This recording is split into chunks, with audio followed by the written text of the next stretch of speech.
Hoy en día se usa el recurso del NAT, Network Address Translation, para esconder una red corporativa, una red de ordenadores interna de la Internet.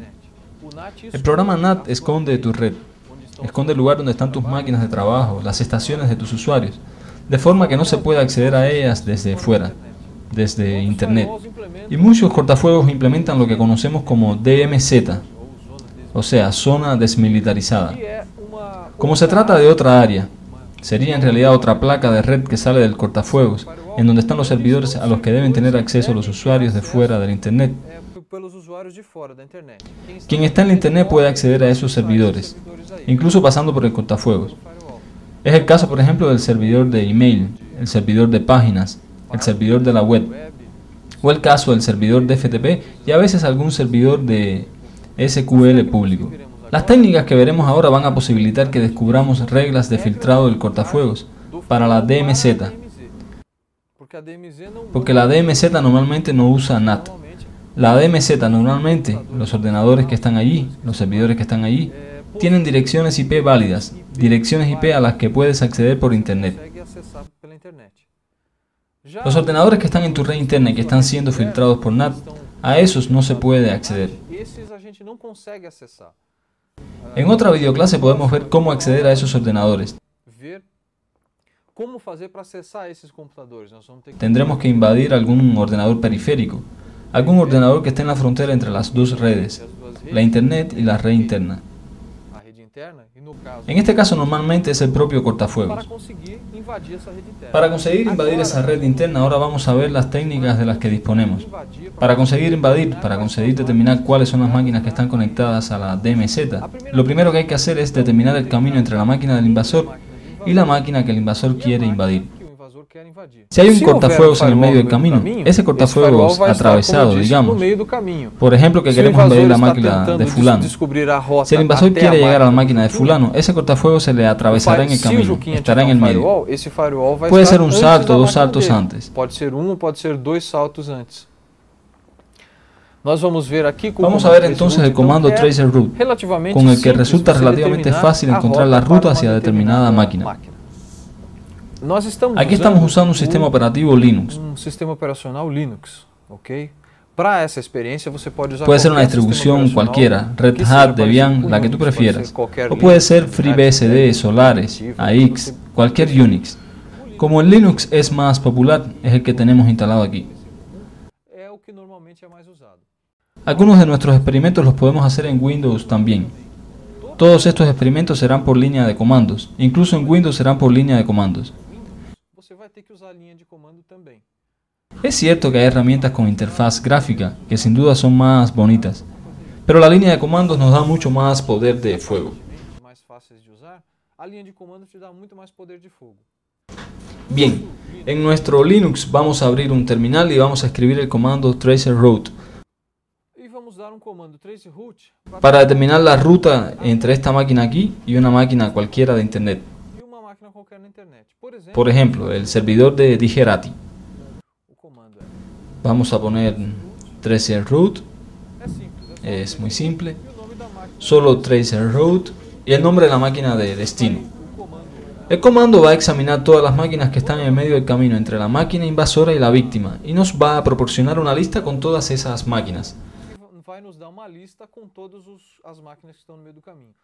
Normalmente esas máquinas son enrutadores, encaminadores de Internet, que los proveedores de servicio tienen para interconectar todas las unidades de la red, para interconectarse entre sí. En realidad Internet es una gran ensalada de redes interconectadas por enrutadores o encaminadores. Vamos a poner aquí tracerroute www.digerati.com.br y vamos a ver el resultado del comando. Veamos.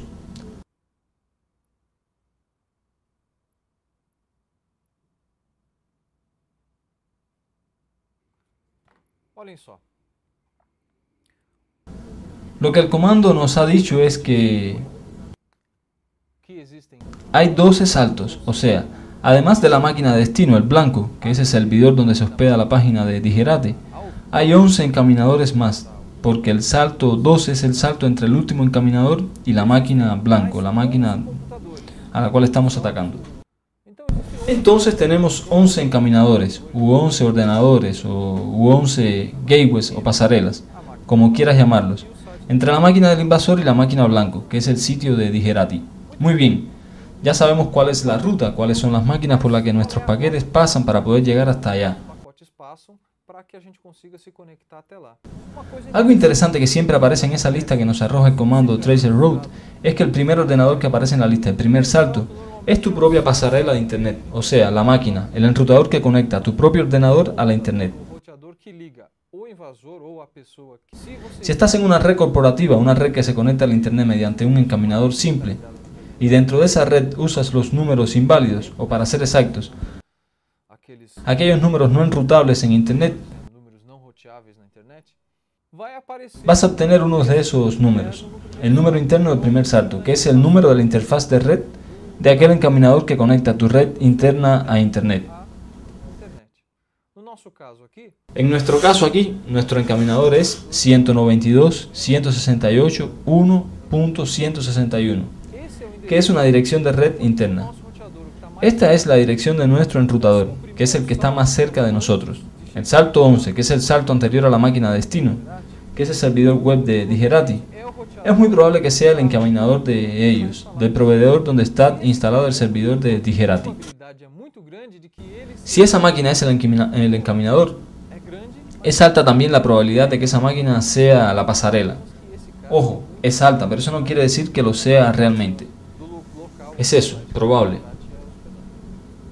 Pueden ver que en el salto 10 tuvimos un error.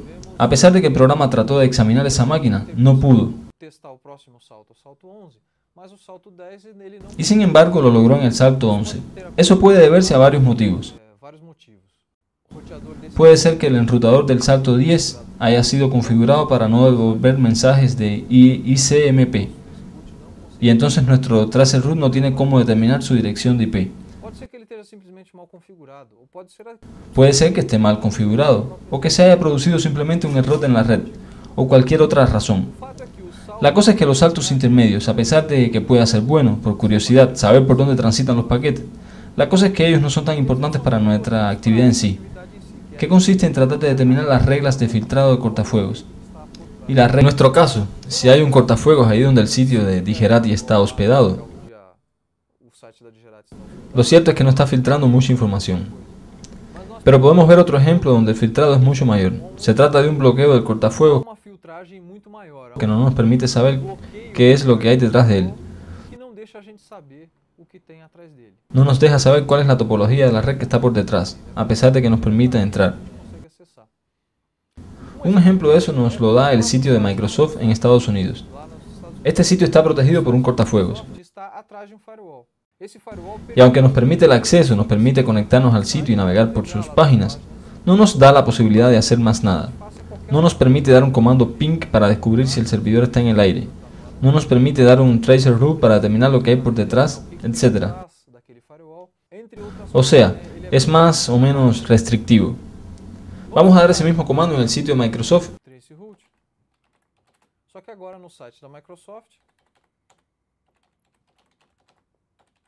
Y vamos a ver qué nos dice.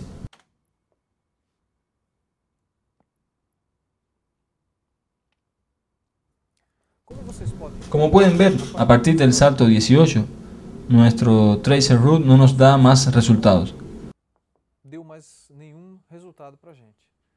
El comando logró dar resultados de la ruta entre la máquina del invasor y la máquina de Microsoft solo hasta determinado punto, en que termina el sitio, el dominio MSN. Tenemos aquí algo.algo.msn. Te sugiero que hagas la prueba para ver el resultado.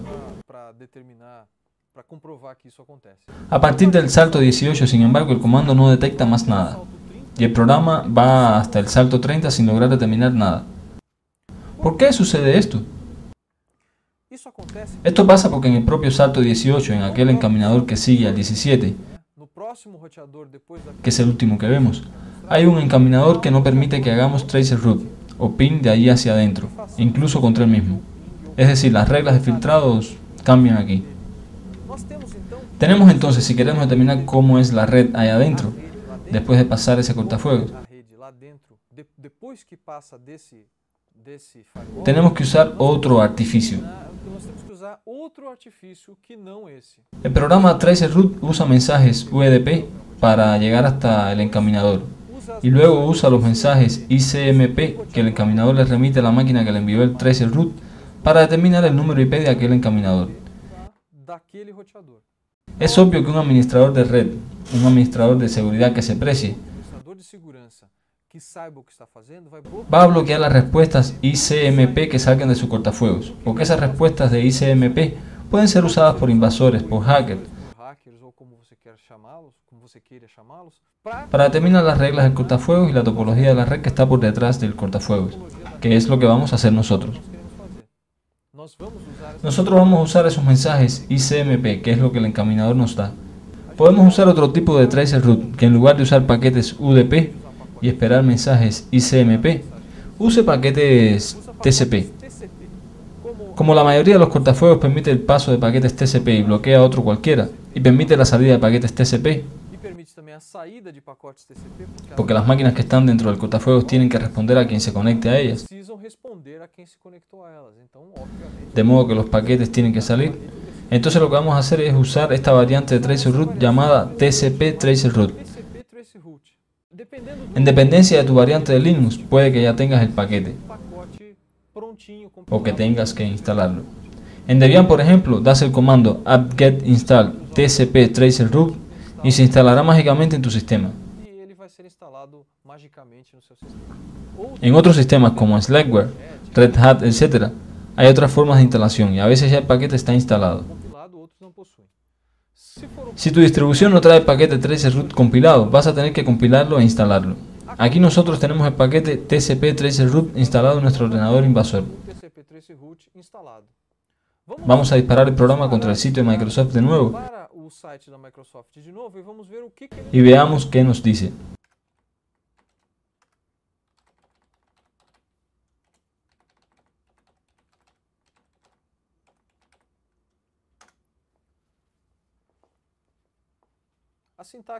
La sintaxis es la misma. Comando más dirección del sitio contra el cual quieres lanzar el TCP tracerroute. Recordemos que en el test anterior, en el salto 18, dejábamos de recibir la información. Pero veamos lo que pasa aquí. En el salto 18 logramos recibir la información de la máquina. Es una máquina con la IP 207.18.224.151.